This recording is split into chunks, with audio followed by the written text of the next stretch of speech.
Buenas tardes con todos, estimados ingenieros Juber, compañeros, compañeras. Vamos a continuar con otra exposición correspondiente a la asignatura Procesos Industriales. En esta ocasión vamos a presentar el tema, la norma ANSI-ISA S5.1, 1984, reafirmada en 1992.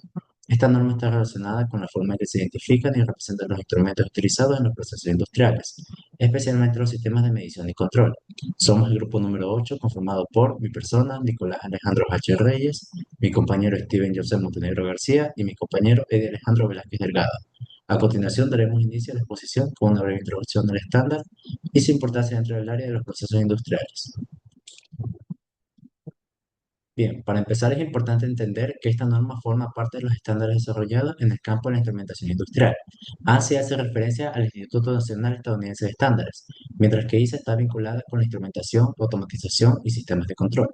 Por eso esta norma se utiliza como una guía técnica para identificar y representar los instrumentos que intervienen en la medición y el control de un proceso.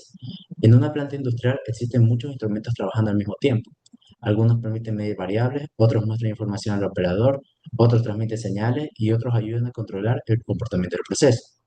Por esta razón se necesita una forma clara y uniforme de representar estos elementos en la documentación técnica.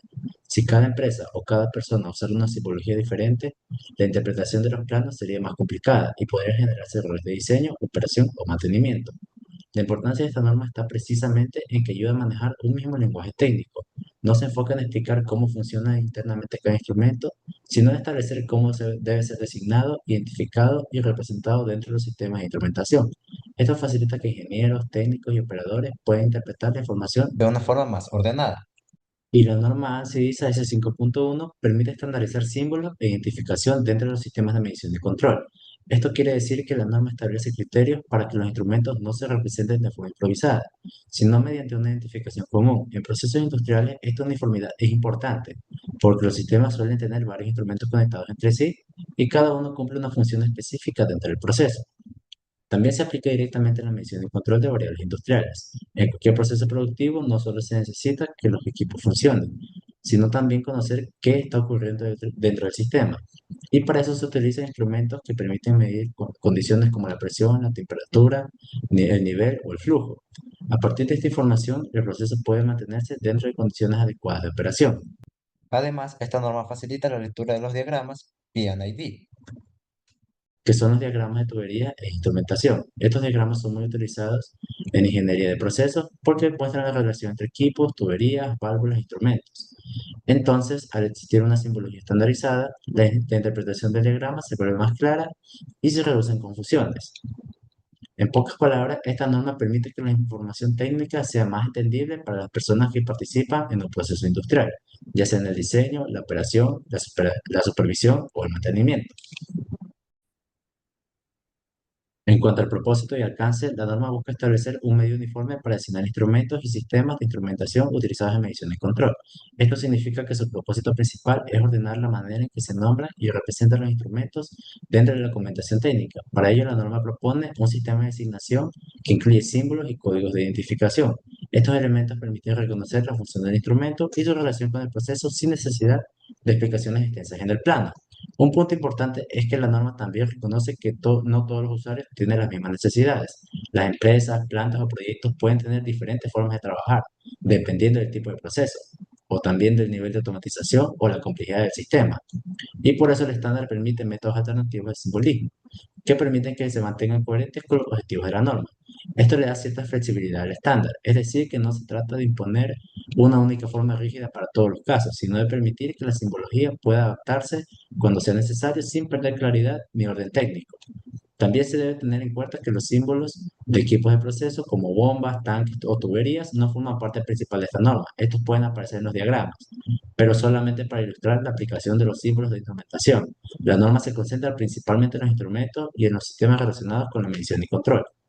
Por eso el alcance de la norma está más dirigido a la identificación de la instrumentación que a la representación completa de todos los equipos de una planta industrial. Para comprender mejor la norma es necesario revisar algunas definiciones básicas. Primero, un instrumento es un dispositivo que permite medir, indicar o controlar una variable dentro de un proceso. Puede ser un equipo instalado directamente en campo o formar parte de un sistema de control más amplio. Su función es ayudar a conocer o modificar el comportamiento del proceso.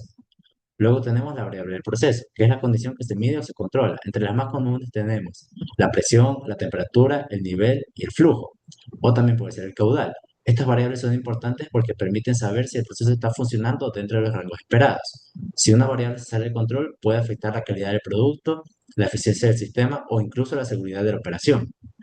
También aparecen conceptos como el transmisor y el controlador. De forma general, el transmisor se encarga de enviar una señal relacionada con la variable medida, mientras que los controladores utilizan esta información para generar una acción de control. No se trata solo de medir, sino también de usar esa información para mantener el proceso estable.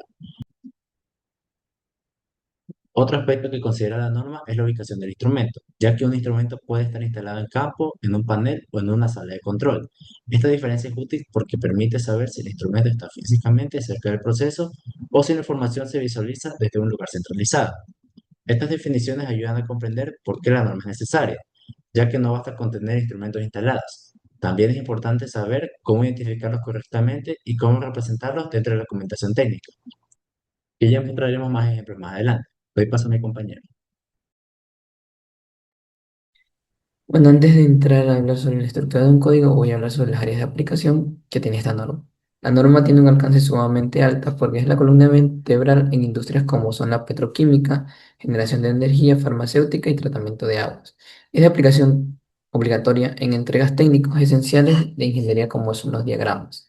Es decir, diagramas de tuberías e instrumentación, en diagramas de lazos de control, planos de ubicación física y manuales de operación y mantenimiento.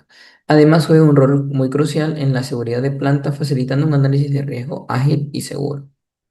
Ok, estructura de un código. Cada dispositivo se etiqueta con un código alfanumérico único, llamado tag. El estándar divide este tag en dos componentes principales. Primero tenemos la identificación funcional, que está compuesta estrictamente por letras.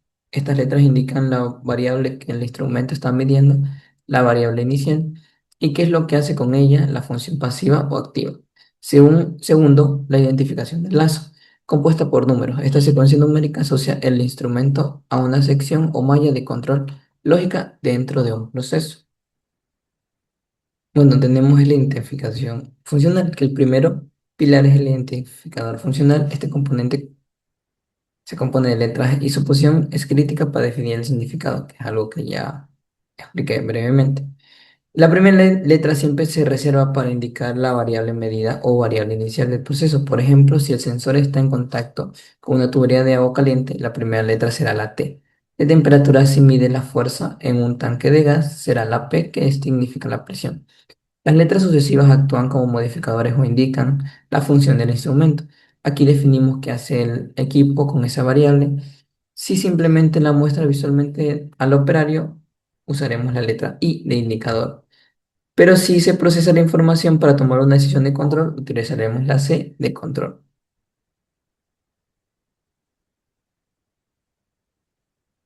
Aquí también tengo un código de letras comunes, que el código de letras no comunes casi lo que expliqué, pero un poco más para entenderlo. Para asignar estas letras, la norma provee una tabla de combinaciones. La primera letra define la variable de medida, por ejemplo, T de temperatura con el eje, la P de presión, la L para nivel o la F para el flujo. Las letras que le siguen representando la función instrumental, como la I de intermedia nos habla de un indicador visual, y una T final nos dice que es un transmisor que envía señales de proceso. Y una C, como ya también lo expliqué, es el final que nos indica cómo actúa un controlador lógico en un método sumamente modular. Ahí tenemos un ejemplo práctico que es TIC 1. En la primera es un TIC 101. Al desglosarlo, podemos entender que la T nos indica la temperatura, la I representa un indicador y la C un controlador. Por ende, estamos ante un controlador o indicador de temperatura operando en el lazo 101. El segundo ejemplo que tenemos es el PT 202, que la P representa la presión, la T corresponde a un transmisor, es decir, un dispositivo que mide la presión y transmite de forma activa esa señal a un receptor, operando en el lazo 202, como se puede ver en las imágenes.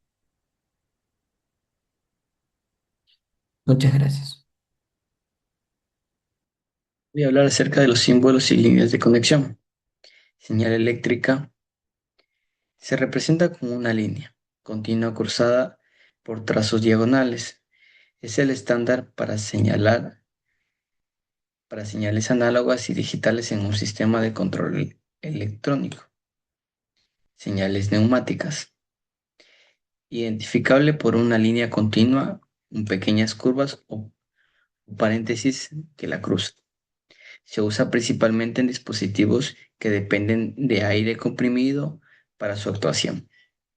Señal hidráulica. Se marca con una línea continua que tiene pequeños puntos a intervalos regulares. Es común en sistemas que requieren alta potencia mecánica. Enlace de datos. Se representa mediante una línea con círculos y rectángulos intercalados. Este es el símbolo clave para la automatización moderna y sistemas de control distribuido que operan vía redes digitales. Símbolos de instrumentos. Montado de campo. Son instrumentos que se instalan directamente sobre las tuberías o los equipos del proceso. Al ser un círculo sin líneas, indica que son dispositivos de campo, como transitores que están expuestos a las condiciones operativas directas de la planta, montado en paneles centrales. Al añadir, al añadir esta línea, la norma nos indica que el instrumento es accesible para el operador en una sala de control principal.